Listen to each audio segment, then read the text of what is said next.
What about people who are on a budget? What are some things you can kind of cut down on and still have your ideal wedding?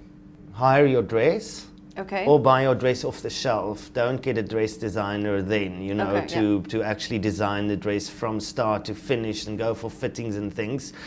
Don't hire suits for the groom. Places, in no names mentioned, but in chain shops, some of them have the most beautiful fitted suits for guys. Really? So it does not have to be an Italian suit. Yeah. It can be a product that's actually not from a fancy shop. With your menu, you can actually book a 5-star hotel in Cape Town at a very cost-effective rate. We don't use the word cheap, but it actually can be dirt cheap. They have tables, they have chairs, they have waitrons, they have a chef there. So you don't have to bring in your own chef, you don't have to bring in your own hiring, you don't have to bring in your own linen, your Tiffany chairs, everything is there. Just steer away, by the way, from a red carpet.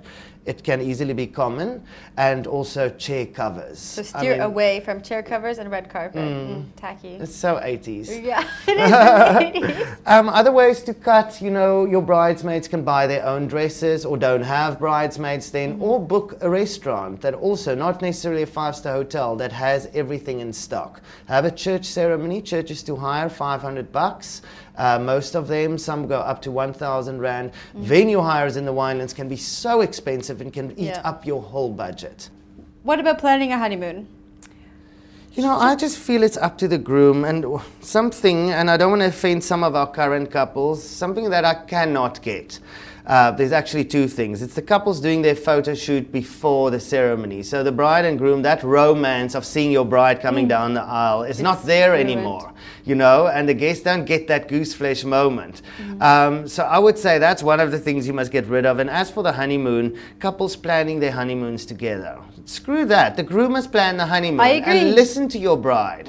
You know, surprise her. We've had depressed brides and then they have to go to Dubai and sit in the middle of the desert because the groom always wanted to go. So be sensitive to your bride and the one you really love and do what they want. Something that works quite well is to create the illusion for a bride that you're actually doing a South African holiday, which can be fantastic, by the way.